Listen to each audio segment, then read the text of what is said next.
This is Gail Barnes, who is here to teach us all about how to be an effortless environmentalist. And absolutely. You have brought your lunch. She's going to eat while I watch her and starve. No. This is to tell us about a compostable lunch. Exactly. Right? Why should one have a compostable lunch? Well, first of all, bringing your own lunch saves a lot of money and allows you to eat far healthier than you probably would otherwise. The amazing thing about what's in front of us is everything here is compostable, including the packaging. I've been doing some work. The plastic bags even are not plastic. Exactly, they compostable. I never plastic. knew there were Ziploc type bags that you could compost. That's pretty cool. It is, and even the wrapper for this 4 o'clock, you know, when the munch attacks is compostable as well. So the beauty is it's good for you because you're eating healthier, you're saving money, and it's good for the planet as well because everything is compostable. Now you could say, okay, how do I know it's compostable? You can see magic words: home compostable, Vincott certified, and then of course also look for the tipper. Is this the brand Eco Bags? They're from Reuse It. They're the folks who I'm going to hold this up to the supply- camera here, right here. I'm showing the Facebook Live. Okay. Yeah, You and got the other this one? is the box. Never, ever not travel with your compost bin. Here is Oh, you mine. travel with this? You put it in your suitcase? The idea of the compostable packaging technology is just like Nature's Orb, aka the orange. When you have done peeled it, eaten the fruit, the peel goes in here, and your wrappers. But what if you go to a place that doesn't have composting? That's when the whole personal responsibility comes in because you can do it at home. But you're traveling, so you're bringing your composting bin with you, right? Yes. Okay, so say you're in a city that doesn't have composting for you to get rid of. Do you take it back with you on the airplane? That's why we call these carrots Lazarus. This is their second city. But you really do. You just bring it back with you. Absolutely. You know what some people do? Do you tape it up so it doesn't get out in your suitcase? They're in the little anything. Oh, they're in the we baggies. seal I got the it. bags. Right.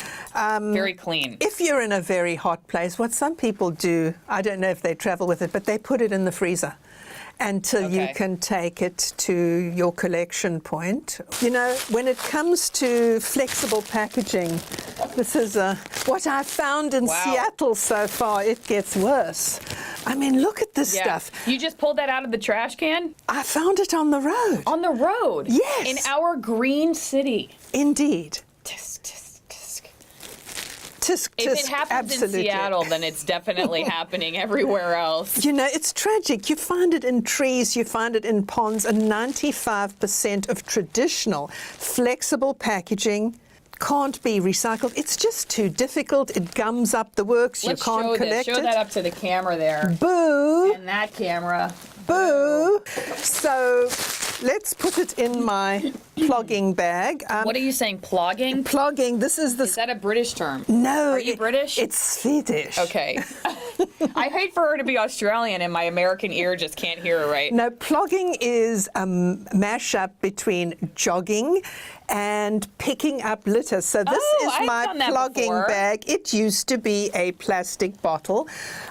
Really? It did. And it was made into a bag. You know, if you collect 4 to 5 pounds while you're out plogging, that mitigates for the amount of waste you are creating. Truth be told, my jogging days are done. So you don't actually have to be, you know, jog, jog, jog, jog, jog. You can be walking, you can be strolling, you can take the kids with you. And you pick up stuff where you see it makes the environment beautiful for everyone else. Look for hashtag plogging on Instagram or Facebook or Twitter. Little secret, I am Scandinavian, and when I was like 8 years old, I used to take a bag on Clearwater Beach, where I'm from, and pick up trash. So maybe it's just in my genes, plogging. This should be an Olympic sport. In addition to that, I've got my little... Where did it escape to? Here it is. Amazing what you find in your compost bin. The other thing you can do that's really super easy is... You can't compost electrical ware, just so yet. No. I don't think. No. Okay. Technically, you could get the right plastics to do this right now. Belkin, are you listening? Could be compostable at end of life, but this is, of course, going to last forever. This allows you to unplug on autopilot because a lot of folks don't realize when you have your devices plugged in, still drawing power. So you can set this to half an hour, 3 hours, 6 hours. Oh, lovely. It will automatically unplug. You know, I normally have to dumpster dive under the bed to unplug. So you click when you go on and you know that when you leave, if you forget to do it, it's going to turn off on its own. And also saves your power bill, too, right? Absolutely. Okay. So 3 things that you can do. Talk to them, too, because that's YouTube. I'm sorry, YouTube. I didn't mean to not show you any love there. 3 things that you can do to become an effortless environmentalist. Here we go. So, number 1. Ditch the jogging and start plogging. Pack a totally compostable lunch.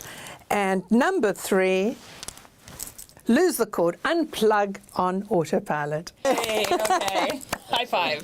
We did it. Was it the Dalai Lama who said, if you ever doubt that small things can make a big difference, be in a room with a mosquito at night? Baby steps, make small little changes that you can keep to. And then it's not a big thing. It becomes part of your natural whatever you do every day. That's the key. Baby steps. Every little bit counts. So you don't try to wake up superhuman environmentalist necessarily, but you say, for the next 6 months, I'm just going to worry about my lunch, or I'm just going to try to buy this particular detergent that's good for the water systems. All right, so Gail, where do we get more information about all of this? We want even more tips and to follow your adventures as you plog around the world. Well, you can follow me on Twitter at ZAGRRL, at TIPACORP has got great hints, green hints as well, on how to be an effortless environmentalist. The U.S. Composting Council at US Compost, COU. Anything else you want to add? One word, compost. And one more word, share this video for other people so they can learn all of these super duper tricks. Absolutely. Bye.